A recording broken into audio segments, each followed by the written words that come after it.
प्रणाम मित्रों, परम पूज्य गुरुदेव और परम वंदनीय माता जी की सूक्ष्म उपस्थिति में आइए स्वाध्याय आरंभ करते हैं। आज का विषय है ज्ञान देवता की उपासना कीजिए। भौतिक एवं भावनात्मक विकास न तो स्वतः ही होता है और न ही आकस्मिक। उस हेतु सुनियोजित क्रमबद्ध प्रयास आवश्यक होता है। मानव मन उन्हीं संस्कारों में ढलना चला जाता है जो वह देखता, पढ़ता और सुनता है। सामान्य ज्ञान और काम चलाऊ जानकारियाँ तो दूसरों को देखकर प्राप्त हो जाती हैं।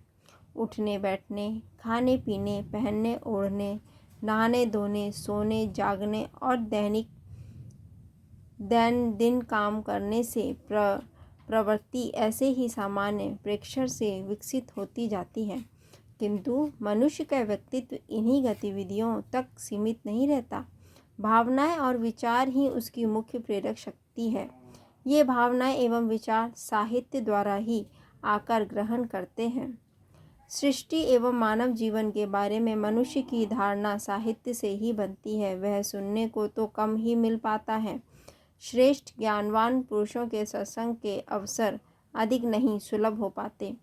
कथाओं, उनकी व्याख्याओं, प्रतीकों, प्रचलनों से जो विचार प्राप्त होते हैं वे पर्याप्त नहीं होते। स्कूली शिक्षा विचारों और भावनात्मक परिष्कार की भूख जगा तो देती है, पर पर्याप्त खुराक नहीं जुटा पाती। वह अनेक विषयों में मनुष्य मन को कोई मार्ग निर्देश नहीं कर पाती। उसकी अपनी सीमाएं हैं। इसीलिए ज्ञान संपदा के अधिकाधिक संचय के लिए निरंतर स्वाध्याय जरूरी है। ज्ञान अथाह है, अनंत है। हम में से कोई भी सब कुछ नहीं जान सकता।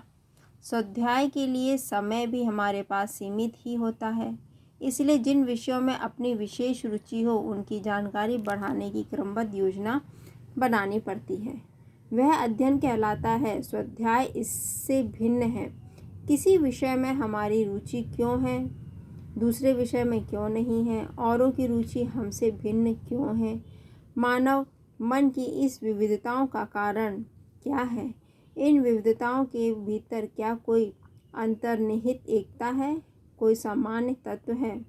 मनुष्य क्या है, जीवन क्या है, जीवन का प्रयोजन क्या है, इस प्रयोजन की प्राप्ति के मार्ग कौन कौन से हैं, अपने लिए अधिक अनुकूल मार्ग कौन सा हो सकता है, उस पर बढ़ते रहने की व्यवस्था किस प्रकार बनाई जा सकती है, संभावित अवरोध क्या होंगे, उनका सामना कैसे किया जाएगा, परिष्कृत व्यक्तित्व किसे कहा जा सकता है, स्वयं के व्यक्तित्व का वैसा परिष्कार कैसे किया जा सकता है।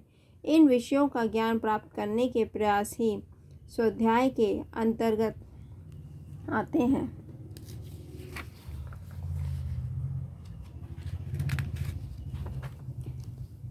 विकृत वातावरण एवं विकृत साहित्य की सहज सुलभता के कारण प्राय लोगों में स्वाध्याय की प्रवृत्ति ही नहीं जग पाती। श्रेष्ठ वातावरण का निर्माण धार्मिकता की प्रतिष्ठा से होता है, किंतु धार्मिकता को अपनाने को ही जब व्यक्ति तैयार नहीं होगा तो वातावरण उत्कृष्ट कैसे बनेगा। वातावरण की विकृति के प्रयास इतने बड़े चढ़े हैं कि स्वाभाविक दिशा में भी किसी का चिंतन नहीं हो पाता। ऐसी स्थिति में व्यक्ति निर्माण की प्रक्रिया का मार्ग यही है कि प्रत्येक परिवार में श्रेष्ठ वातावरण के निर्माण का प्रयास किया जाए और स्वाध्याय की प्रवृत्ति विकसित की जाए। समाज में उसके घटक घरों, परिवारों में धार्मिक वातावरण बनाने के लिए इस समन्वित प्रक्रिया को ही अपनाया जाना चाहिए। प्रत्येक परिवार में स्वाध्याय की परंपरा चले।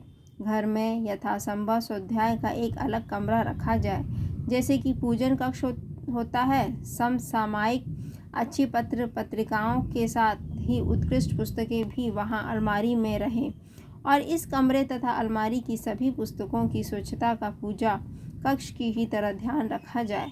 समय समय पर पुस्तकों को धूप स्नान कराना न भूलें तथा फिनाइल की गोलियां ही उनका अक्षत मानी जाए जो उस अलमारी में रखी जाएं, ताकि किताबों में कीड़े न पड़ें। जीवन निर्माण सहायक पुस्तकें इन घरेलू लाइब्रेरी में रहें।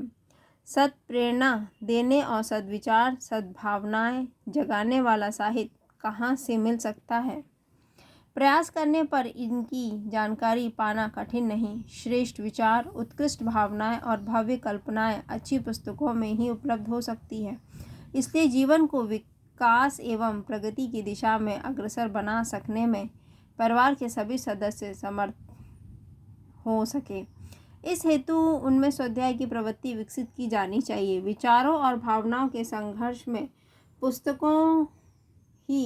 पुस्तकें ही सहायक सिद्ध होती हैं। अतः परिवार में जीवन निर्माण की प्रेरणा भरने वाले साहित्य का होना और उसके अध्ययन की सम्य प्रवृत्ति होना आवश्यक है। अध्ययन की प्रवृत्ति नहीं हुई तो पुस्तकों का संग्रह किस काम का है। प्रत्येक परिवार में स्वाध्याय का समय नियत और नियमित रखना उत्तम है। विशेष परिस्थितियों में ऐसी नियमितता न सध पाए तो अलग बात है। साथ साथ बैठकर महत्वपूर्ण एवं मार्मिक अंशों प्रसंगों पर सहचर्चा की जा सके तो अत्युत्तम। यों उठते बैठते खाते पीते भी उन पर चर्चा होती रह सकती है। ऐसी चर्चा से एक तो परिवार के सभी सदस्यों में आत्मीयतापूर्ण संवाद की स्थिति बनी रहेगी, दूसरे सूझबूझ का विकास होगा और खाली दिमाग शैतान का घर कहावत के अनुसार अकेलेपन की भावना एवं कुंठा से उत्पन्न दूषित चिंतन की प्रवृत्ति दूर होगी।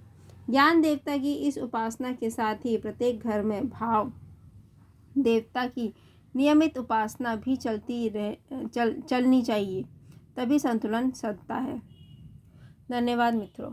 ओम देहु शांति अंतरिक्ष ग्वम शांति पृथ्वी शांतिरापः शांतिरोषधयः शांति वनस्पतयः शांतिर्विश्वे देवाः शांति ब्रह्म शांति सर्वं शांति शांतिरेव शांति सामा शांतिरेधि। ओम शांति शांति शांति सर्वारिष्ट सुशांतिर्भवतु।